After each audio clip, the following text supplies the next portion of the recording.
I know. I feel kind of like I feel like Oprah a little. I know. We'll give away a car in a minute. So actually, if you saw the cake when you came in, we're going to just talk about that real quick. Was it Saturday, Friday, like 2 or 3 days ago? Just Thursday, I found out. She sent me a message, which was not a surprise to me, that she had won. Make sure I have it right. Silver, first novel book. Yes, silver medal for best first novel from the IPBY Awards. It's the Independent Publisher Book Awards. Which we're not surprised. I mean, it really is a great book. I was surprised. Yeah, well, I was not surprised at all. So we have a cake. So before you leave, everybody has to eat a piece of cake and all that good stuff. So we're very excited to kind of get to celebrate her first event, really, since winning that award. So we're very excited to have her here. So let's get to the fun stuff. I need somebody to hold my mic right here. All right, so what I want to do first is just ask her some questions just to kind of, obviously we're already loose and having fun, which is good. I just want to ask some crazy questions of things I've always wanted to know about her and other authors. So we didn't go over questions. Yeah, I asked her if she wanted me to send them to her, and she said, no, we're fine. I'm like, oh, I don't know. Challenge accepted. Yeah, so all right. She didn't know I was going to make her sing, so that's added to the book. Okay, now, what book are you currently reading right now? I just started reading Nowhere by Allison Gunn because she's going to be at Haunt the Readers up in Pennsylvania at the end of July, an event we're both going to be at. So I'm trying to read as many books by the other authors that are going to be there as I can. Very nice. What was the book you read before that?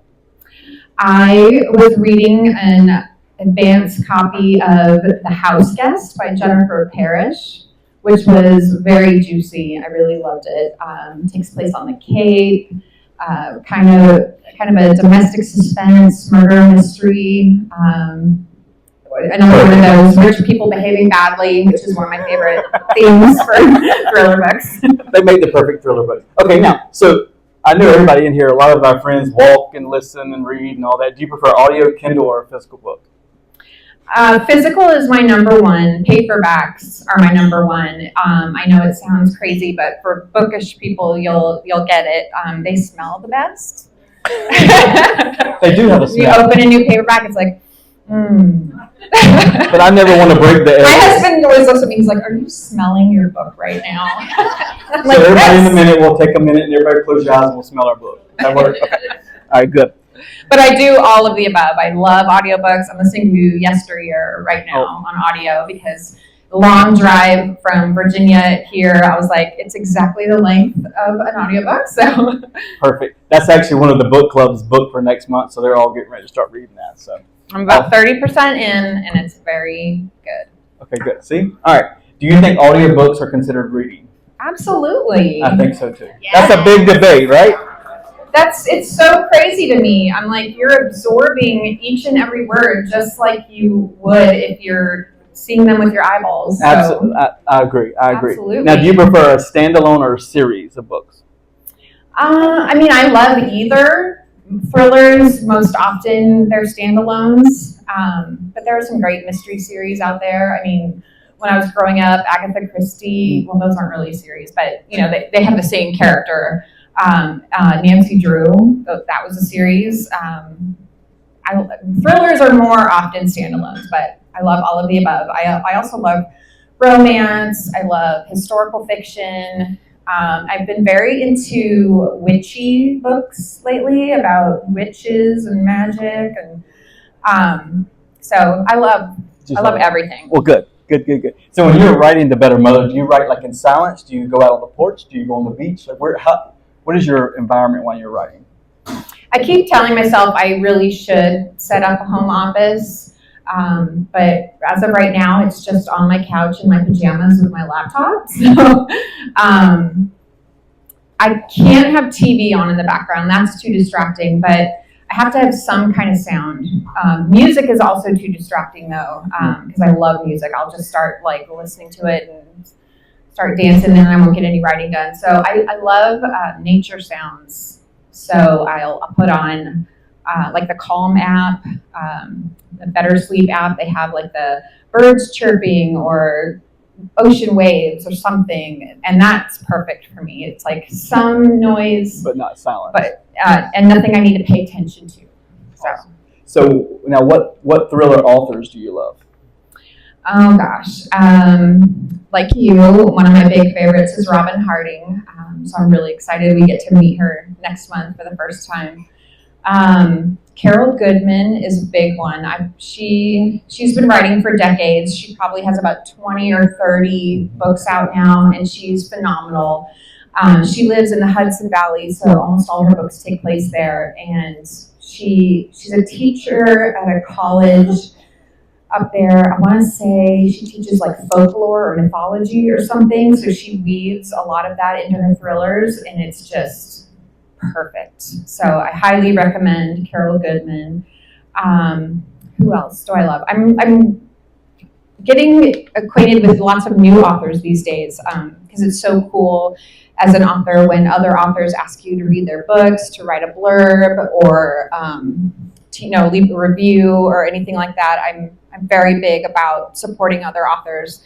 So I'm reading a lot of new authors these days, like Jennifer Pashley, Jess Lowry. I love them. Kara Ruda is a big one. I was over the moon when she agreed to blurb The Better Mother. Sarah Pekkanen, she's amazing. Gosh, there's so many. I could go on forever. I know, the list just keeps growing. So it's funny, my wife, who's back there somewhere, she's always laughing. She said, "Did you Google how to kill somebody today or something crazy?" I'm like, "Yeah, I did. It's okay. Everything's okay." So what's the craziest thing we would find on your Google search? Oh gosh, I don't think it would be a spoiler, but when I was writing this book, one of the things I Googled was how to knock out a pregnant woman without hurting her baby. I'm sure I'm on several watch lists now. And now for the new book I'm writing, I'm Googling like gunshot wounds, like what happens if you get shot and then like you don't go to the hospital, you don't take care of the wound, like in what stages does your body start to break down? It's scary. I think I told you this when your book came out in February. I had when I was doing your review, I was looking for pictures and to do my little video or whatever. And I think all of a sudden because obviously there's a bassinet here, so everything on mine was like baby strollers. Oh, yeah. All the ads were baby strollers. I'm like, okay, I don't want a baby stroller. I don't need a baby stroller, nor do I want one at all. But Amazon and Alexa really don't know what to think about me because on one hand I'll be like, gifts for your child graduating high school, and then the next day I'll be like, how do you kill someone by knocking them out first, and then all the important stuff. Now, this is something I've been trying to do different. Do you read when you go in to read a book, do you read the blurb or do you just go in blind? I do read the blurb. I think only because there's so many minutes and hours in a day. My TBR is hopeless. So I do read the blurb. I've been trying to do it different. Sometimes I'll go in blind, and sometimes I'll try it different. I can't decide which one I like best. So, unless it's like for another author or something, I'll be like, oh, I'll read it. I don't care what it's about. Did you write this blurb or the publisher? Who does? I've never thought about who does that. Yeah, I wrote it actually. Oh, nice. Okay. I was really surprised when the book came out and like it was on the back just how I wrote it. I was like, oh wow, I thought for sure you edit the crap out of that and change it. Well, speaking of that, would you ever DNF a book, not finish a book? Yeah, I do it sometimes. But that's another reason why I read the blurbs. You like a certain vibe. So there's been a few. I will. I feel like I'm letting myself down and somebody else down if I don't finish it. But sometimes I do feel guilty. But when there's so many books in the world that are waiting to be read, sometimes you just gotta let it go. Perfect. All right, let's see. I think that's all those crazy questions. Now let's get to the reason we're all here. Okay. It's actually my next question was like, are you ready to sing? But we'll do that. We'll do that when she has her voice, warmed up. Need a few more drinks first. Yeah. Keep these coming. All right. So raise your hand if you've read The Better Mother. So about half of the people, which is good. So for those who have not, will you give us just like a little pitch of what it is about? And all that without spoiling. Absolutely. So we call it kind of a mashup of Fatal Attraction meets The Hand That Rocks the Cradle. So if you like either of those movies, you'll probably like this book. It's about the main character, Savannah. She just broke up with her longtime boyfriend of many years that she thought she was going to marry and have a family with. And he surprised her one day by just leaving her. So she's in a very raw, emotional place. And about 9 months go by. I mean, she's finally thinks she's ready to put herself out there again and date. The first guy she dates, she finds herself pregnant. And so she gets in touch with him and tells him. And he's like, oh, I really want to be there for you and the baby, but I do have to let you know, since we broke up, I back together with my ex-girlfriend. So then it becomes kind of an awkward triangle, trying to figure out a co-parenting situation between the three of them, because the girlfriend really wants to be a part of it as well. And she starts really overstepping, showing up unannounced, telling her what to eat and when to exercise, and just kind of trying to take over the pregnancy. And things kind of go all the way to crazy town from there. Absolutely. So where did you get the idea? Were you just laying there one night and said, oh, or where did it come from? No, it's a crazy story. Do any of you ever read Reddit? Any threads on Reddit? Some people are like, I know what she's going to say. My guilty pleasure is the thread called Am I the Asshole? It is just, mwah. You want drama, go read anything on that thread. One day I was just reading it and I came across a post from a woman who said, much like the book starts, I, went out with this guy for a while, but, we weren't very serious. I didn't find out I was pregnant until after we broke up. And when I got together to tell him, he had already gotten back together with his ex-girlfriend and married her. And this woman was having twins. So she said, I went to do the right thing. I told them about it, and the wife completely flipped out. And then she kind of got it together and was like, all right, I want to support my husband as he becomes a father. But then she started really overstepping. She threw herself a baby shower. She announced it on social media like it was her baby. She started coming up with names and everything, calling it our baby. And I was just riveted. I was like, oh my God, this is nuts. And I started to think like, holy cow, that would make an amazing book. And I had just started writing fiction because I did news for so many years. And the first book I tried to write was more of a romance, kind of like Ellen Hildebrand, if you've read any of her. I was very much in that vein. But then when I read that thread, I was like, I need to write a thriller, and this is it. And it was so fun to like try to think of backstories for these people, and that's the one thing that really I love about writing thrillers the most is the villain. Getting into their headspace, thinking what would make them think that doing this is a good idea, what would make them think it's justified and like there's no problem with it, and just what drives them to make the decisions that they make. So that was the most fun part about the villain in my book, Madison. You'll meet her, another rich people behaving badly, because that's my favorite. So do you go in every situation and go to everything you go to like, this would be a great thriller book? Like, oh, this would be a great, like tonight. So it's funny, I was going to look at Tim. I think your next book should have a chapter where they go to Aikilu for a book signing. Yes, absolutely. While they're visiting West Columbia. Absolutely. It's kind of perfect. So we'll figure out how to work that in. But do you go to... and the detective's name is Michael, and he solves the murder mystery. Of course. Yeah, who's the red herring? Who's going to be the red herring? Maybe it's Tim. Maybe we'll let Tim be the red herring. But yeah, I always wonder too, I'm not a writer at all, but I go places, I'm like, oh, this would be a really great storyline. Yeah, I have lots of notes on my phone. If I'm just doing something somewhere or see something and I'm like, ooh, that's a good idea. I've got to write it down right away. But I had been brainstorming possible novels, but when I read that thread, it was just like, boom, it hit me all at once. I could see the whole thing, the beginning, the middle, the end. And like, that's how I know instantly that's the idea to go with. So I'm working on another book now, and it was much the same. I knew I had to do it because when I thought of it one day, I was like, boom, I saw the whole thing, and I'm like, perfect. Nice. So I'm excited about it. So tell it, like, when you start writing the book, I think you told me a few minutes ago how long. I mean, it takes a long time to write a book. So from the day you sat down and started writing, how long did it take, and what was that journey like before it actually came out in February? The first draft of The Better Mother only took about 5 months because, when you already see the beginning, the middle, the end, everything, it's just basically like how fast can you get it out.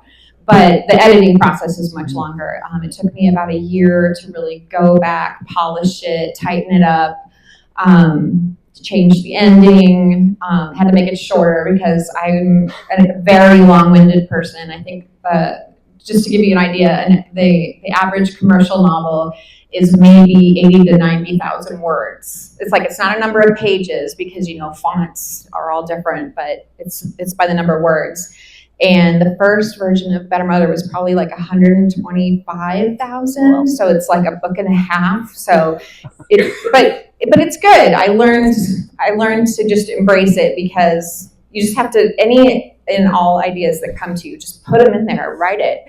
And then later you can go back and figure out, what needs to stay and what can go. But if it helps you get to know your characters, just write it. So yeah, it took me about a year to polish it up, tighten it, rewrite it, show it to other people to read, to get their feedback. And then, so March of 2023 is when I started writing it. And then about 1 year later, in April of 2024, that's when I started sending samples of it to literary agents. And then I signed with my agent in July, and then the book, we got the first offer in November, I think. Nice. Which is actually pretty fast. Like, some people it can take years, and it's really just the luck of the draw. The right person just happens to come across it and read it and really connect with it. Awesome. I have this theory about thriller books. If they have pink on the cover, they're really good. And that has kind of like, every book I've read that has pink on the front that's a thriller is like one of my favorite books. So this is perfect. So was this always the cover? Like, did you say this is what I want, or what? How did that come about? No. So when you sign with a publisher, usually they'll say in the contract, you get to have meaningful consultation on the cover design, which basically means, sure, give us your ideas. We'll listen to them. We'll probably won't use them. I had so many ideas. Like, they'll ask you, they're like, the art department can't read 1 million books a year. So you basically have to write up a short thing describing all your characters and what they look like and what are some key scenes from the book. And then what are your ideas for a cover? And none of them were anything like this. I remember I was standing in line at the post office, I think, it was a long line, and I just checked my email, and I was like, oh my God, like they sent me this pretty much. And I was like, I didn't know what to think at first. I was like, oh, it's very simple and very creepy. And I'm like, that's good. But on the other hand, I was really worried that people would think it's more of a horror than it is. Like, I got very like Stephen King-ish vibes from it. And I was like, oh, I don't want people to think it's horror, or like, there's not a demon in the baby carriage or anything like that. So I told them that, and they were like, oh, that's a good point. Okay. So then they added a thriller at the bottom, and they're like, problem solved. I mean, it fixed the whole thing. At least they listen. That's so it never ever changed from this except to add this. Well, at least there's no question of what it is. But I mean, I was so. It's not that I didn't like it. I was just like, oh, does it give the right vibe? But I have to say, like, they knocked it out of the park because I get so many compliments on this cover all the time. That it just like really grabs your eye and makes you want to take another look at it, and that's what you want. And they put a lot of research into it, market research, like what kinds of covers are really popular right now. And I'm always getting compared to Frida McFadden. And if you look at any of her covers, most of them are just one object and the title. And when I saw The Surrogate Mother, I think, with one of hers, it just has a pacifier. And I was like, oh, that's what they were going for. Well, it totally worked. I think that's what drew me to it. So I had the pink and it said a thriller. So I was like, got to do it. Was the name always a thriller? That was my idea. Yeah, I should have. Was this always the name of the book? Was it always? Yes.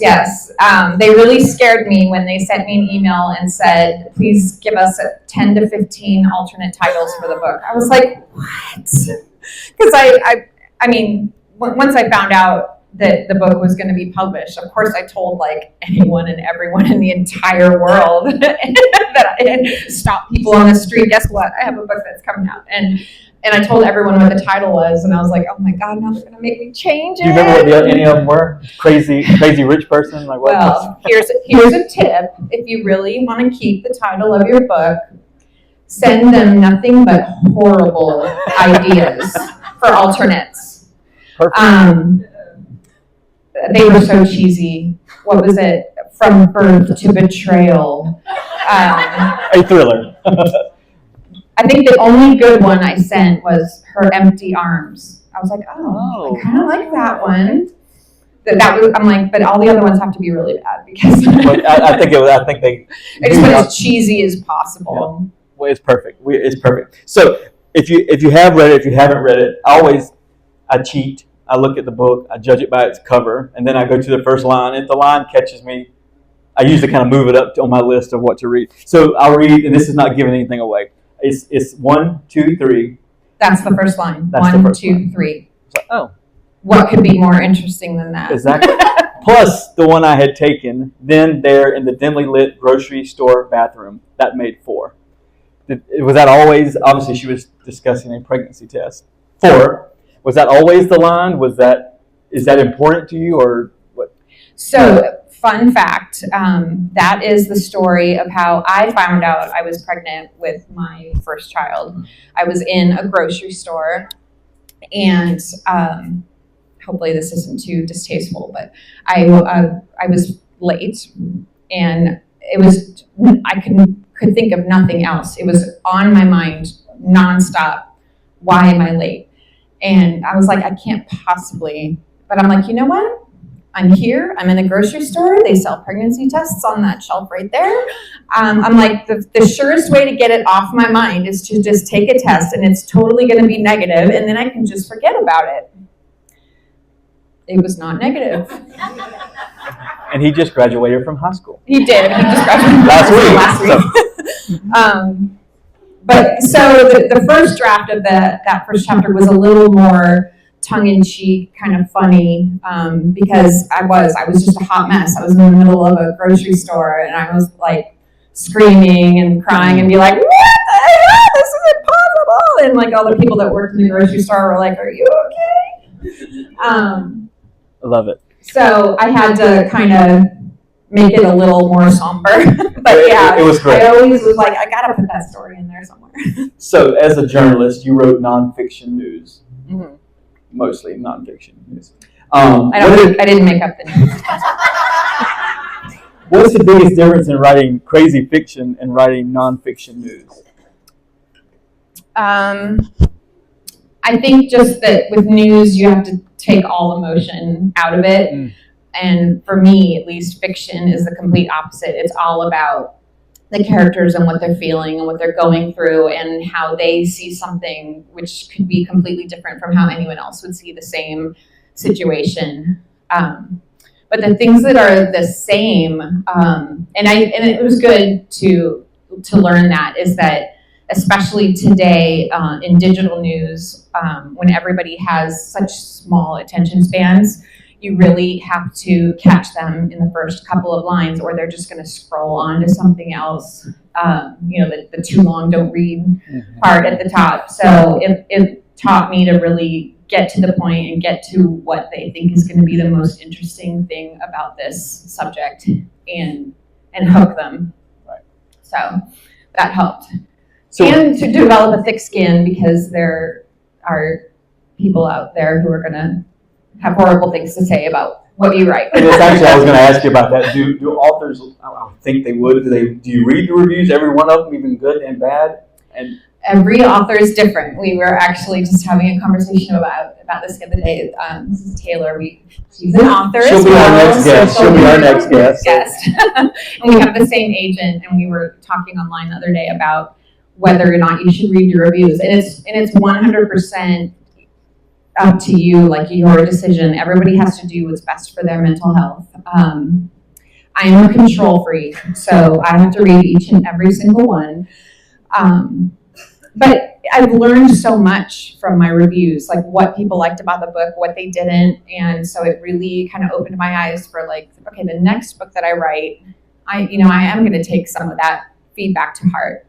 But a lot of people can be unnecessarily mean and cruel. And I was worried how I would deal with it. I knew I wanted to read my reviews. I was like, just let the first one be nice. Just the first one, at least the first one. And the first one was glowing. So I was like, all right, I don't care what happens after this. Yeah, I was worried that I was going to take each and every bad one too hard. But I think I'm really proud of myself, actually, that I can just not care. The good ones, I'm so thankful and I'm so grateful for them. And, whenever possible, I try to respond to every comment and be like, thank you. I mean, I'm a new author, for giving me a chance in trying my book. It's, the best, even if you don't like it, just the fact that you gave it a chance. I try to thank everybody.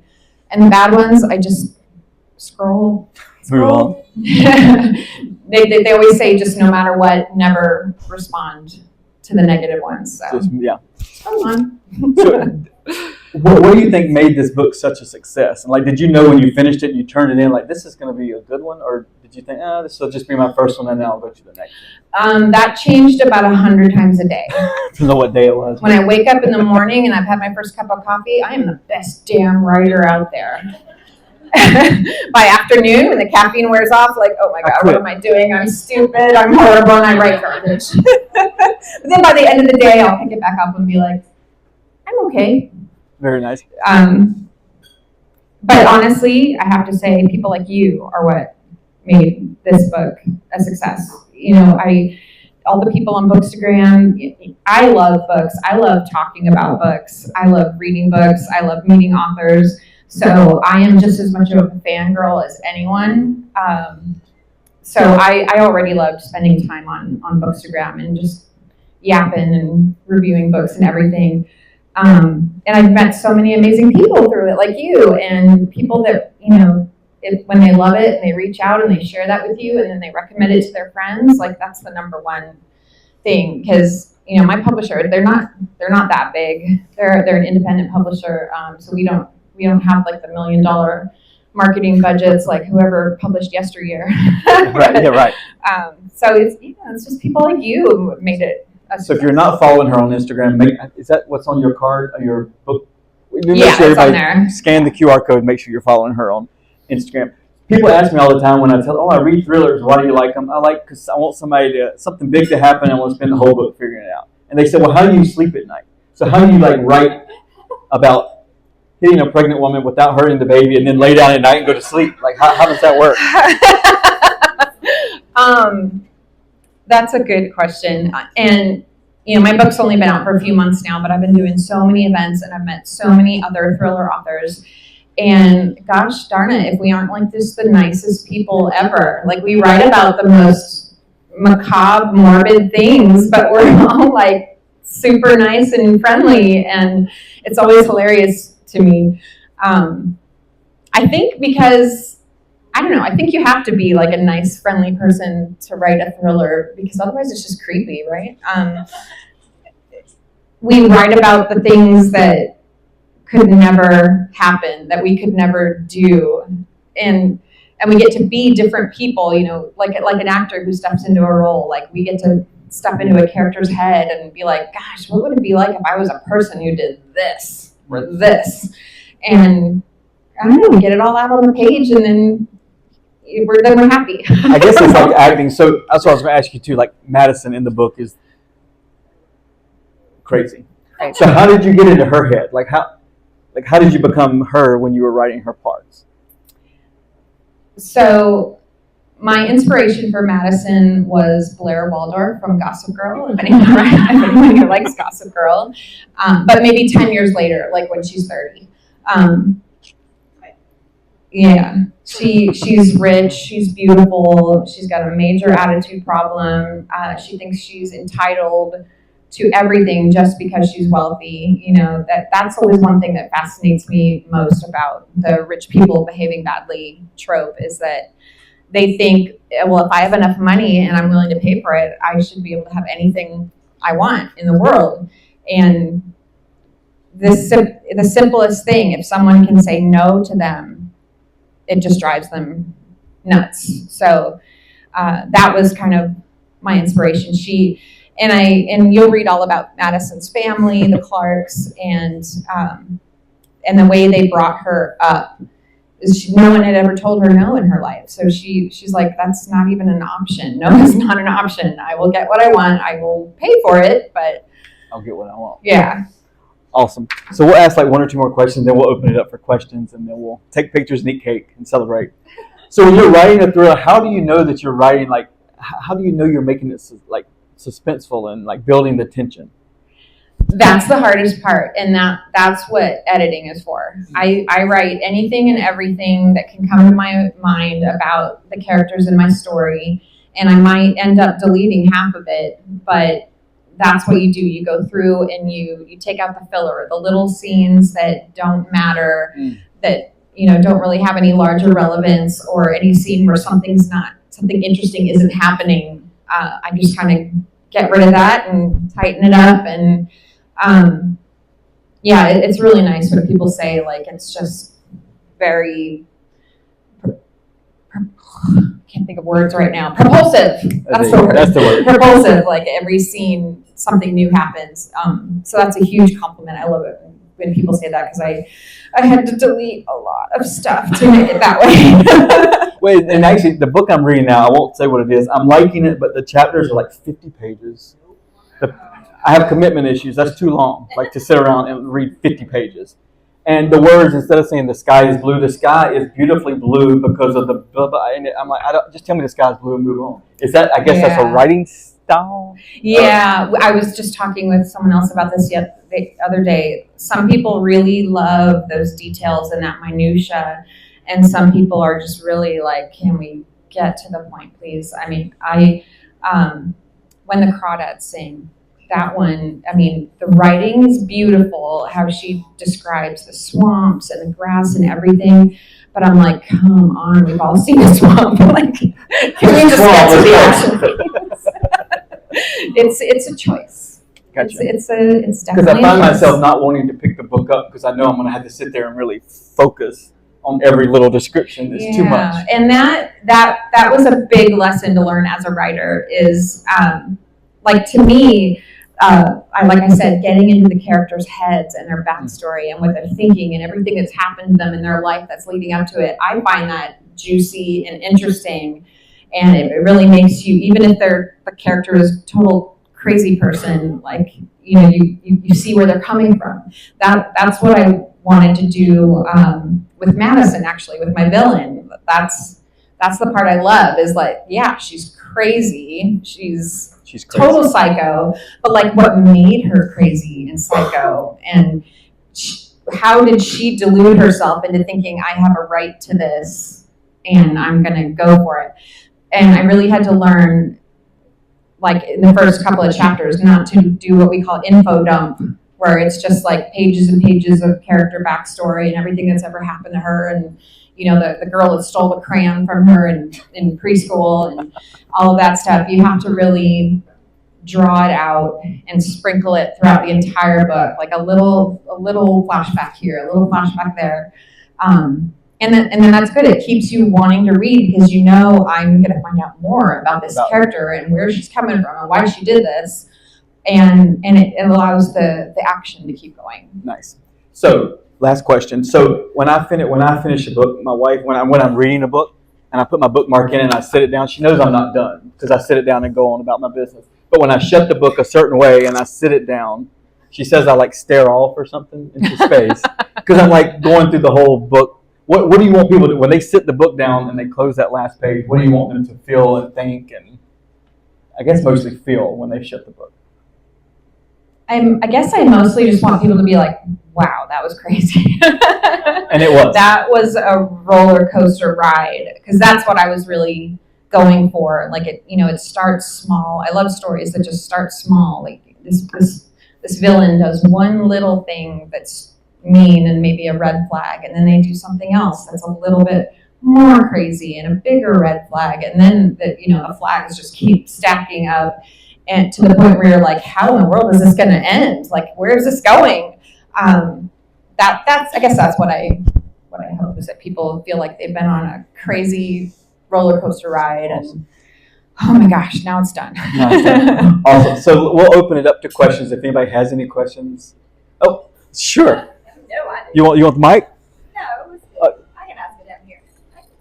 So, when you think about Madison and her character, if they make a movie out of it, who do you think? Raise your hand if that was your question. So who would play Madison? Play Madison, yeah. I don't know. When I was writing her, I always pictured Blair Waldorf, and so like that would be amazing. But I think the actress is probably too old to play a 29, 30-year-old now.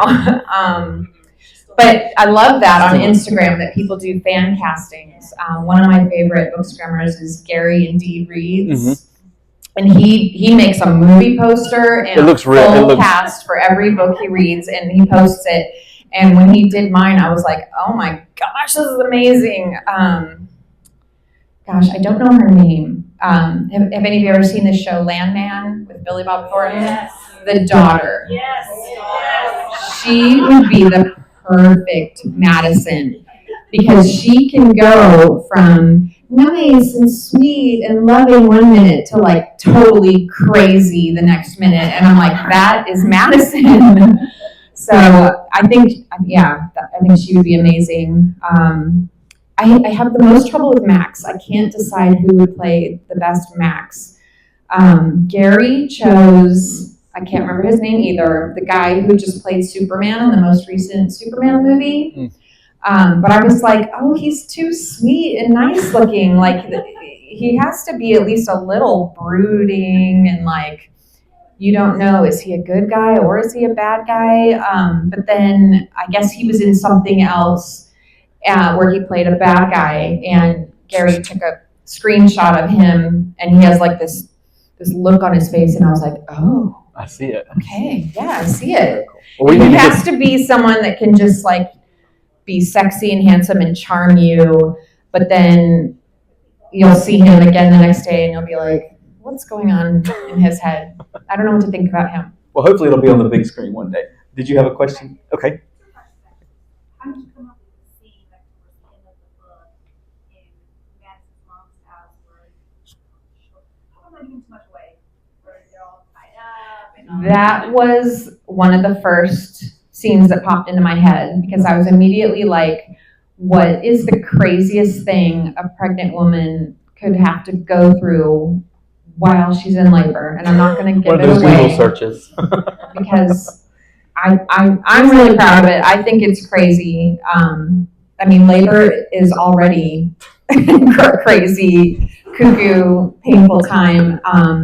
To be dealing with what she has to deal with, that was one of the first scenes that I thought of. I was like, I cannot imagine anything more terrifying on a good day, but add in the fact that you're in labor at the time. And you could feel that as at the very end. It was, you had to finish the book. Yeah. Yeah, I feel like I write very cinematically. I'm one of those people that when I read, I imagine the whole thing like a movie in my head. And so I pretty much wrote this whole book like that. And so I hope one day we get to see it as a movie. Who knows? We can do it. Any other questions? Yep. Okay, yeah. So we've talked a ton about your villain, but I want to hear about Savannah.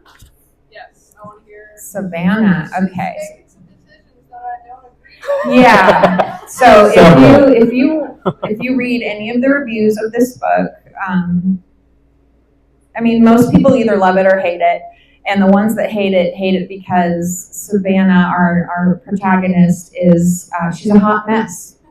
But I wrote her that way on purpose. I think we, especially women, all of us, we've had those points in our lives where we are just a hot mess. We don't know what we want. We don't know what we're doing. We're just taking it day by day and making it up as we go along. And when she finds out she's pregnant, like that throws her for a huge loop. Like she was not expecting it. She thought at one point in her life she would, but then that dream was kind of snatched away from her. And so now to find out she's pregnant after she lost the man that she loved, and I think the line that I wrote is, how did I describe it? It was like, some people want to get pregnant as a way to hold on to the person they're with. But now I lose him, I find out I'm pregnant with a man that I have no desire to hold on to whatsoever. Like, what a cruel trick the universe plays on you, you know? So, yeah, Savannah I purposely wrote her as someone who is a people pleaser. And women especially will understand that. We're the peacekeepers. We're the ones who try to just keep the peace in everything that we do, especially when it comes to family. You know, we all have those family members where it's like, okay, you know, the things that you're saying are pretty crazy and stupid, and I'm just gonna smile and be like, so good to see you, you know. We all put up with stuff that we wouldn't normally put up with because they're family and because we want to keep the peace. And that's what she's doing. You'll read it. Savannah grew up without a father. Her mom raised her as a single mom. And so that's one of the main reasons why when she finds out she's pregnant, she's like, anything that I can do so that my child will have a father in its life, I'm going to do. If that means I have to put up with this crazy girlfriend, I'm just going to smile and say thank you and try to keep the peace and keep everything friendly. So a lot of readers think she's very naive and that she puts up with way too much and that she should have set some boundaries much earlier in the whole situation. But that's where I was coming from when I wrote her, is that she's just trying to make a life for her child, and if she can have its father in its life, then that's a good thing. But she definitely makes some questionable decisions. But that's what we call a character arc. They start out in the book one way, and by the end, like, they really grow, they learn lessons, and they're a completely different person at the end of the book than they were at the beginning. And like, that's what you want in a book. So just go with the flow. Oh God, what was I going to say? I forgot what I was going to say. Well, let's do like 2 more questions, and then we'll eat cake, and then she'll sing. Does that work? Oh, I was going to say, it's like when you watch a horror movie. You know, you have like, you're screaming at the screen, like, don't go in there! Girl, get out of there! Go get in your car, drive away! And they don't listen to you. But think about it. If they did listen to you, the movie would be 5 minutes long. There would be no Texas Chainsaw Massacre if they walked in and said, nope, and just left. So you gotta, you want some stuff to happen before they finally wake up and be like, I'm out of here. So, yes. So, I will say, your cover, you mentioned Rosemary's Baby, which I've never seen, just because I know it's horror, and I don't do horror, but 100% that's exactly what it looked like. So, it definitely looked like it was going to be like horror. So a thriller does help a little bit. I'm glad. I see. Those are 2 very powerful words right there. But They saved the book. My question is more so I know authors can get typecast, the same way, actors can. Are you going to stay with thrillers? Do you feel like you have to? She's asking, am I going to stay with thrillers, or am I going to branch out into other genres? I definitely, I have a really good idea at least I think it's a really good idea, and my agent thinks it's a really good idea for a romance. But I definitely will, maybe at some point. But when you're a brand new author, you really need to kind of hold on to every new reader that you get. And honestly, thrillers are my favorite anyway, for all the reasons that I've stated. So yeah, I definitely see myself staying with thrillers, but maybe at some point I might try to write a romance. We'll see. The reason I found out that I really should be a thriller author is that first book that I mentioned. The first thing I was writing was more of like an Ellen Hildebrand kind of romance novel, but mixed with White Lotus. If you've ever seen that show on HBO. It was at a resort, and like 5 different women all come and stay at the resort in the same week, and they interact with each other, and they're all taking this vacation at a really pivotal point in their lives where they're trying to figure out what's next. So that was the whole Ellen Hildebrand part of it. But then I was like, but then maybe someone holds up the resort and like takes everyone hostage and like kills some people, and they were like, honey, pick a lane. Pick. So I was like, every romance I tried to think of, I was like, but I want someone to die. So I guess I really should stick with thrillers. We'll take one more question, and then I promise we're going to eat cake. Yes. Oh gosh, what a good question. What's next for Jennifer? I am working on something new that I'm extremely excited about. Like I said, it was another one of those lightning bolt moments where all of a sudden I was like making myself a cup of coffee and this idea just popped into my head and I was like, holy crap, that's awesome. So I had to start it right away. So the cool thing, once you have one book out, you can kind of try to sell your next book even before you finish it, which is mind-boggling to me. But my agent was like, you've written a synopsis, you have a few chapters. She's like, we can start shopping this around now. So that's where I am right now. I'm about halfway through this book, but my agent thinks the idea is good enough that we're trying to get some bites on it. So I'm just crossing my fingers right now. Hopefully I will have news soon. And we'll let you know for sure. And we're going to have her back, hopefully every year. So we'll go right here and we'll take a picture. Does everybody have the book? If you have the book, maybe we'll hold the book up and take a picture. Yeah. Okay, I just want to say thank you so much to everyone for coming. And to Michael, appreciate this man because I just might steal him and hire him as my personal publicist. And like, you guys might have to like move up to DC. We can have an apartment. I love DC. We can make it happen. We can get the movie on. This is all because of you. I have family in the area, but other than that, I'm like, I don't really know very many people in South Carolina, so just being here is really exciting, and thank you all for inviting me, and to everyone who's giving the book a chance, thank you. And after I read it, we struck up a friendship. I'm friends with all my authors. We're all like best friends. They don't know who I am, but I feel like she did. So, and we were talking about the bookstore here, and we were trying to work it out. We couldn't really make that happen. I was like, well, we'll just do it ourselves. So we came to this amazing place right here, which we love, and we'll definitely. I think this actually works better than doing it. Absolutely, I feel this place is amazing, and if I lived here, I would be here all the time. Awesome. Thank you.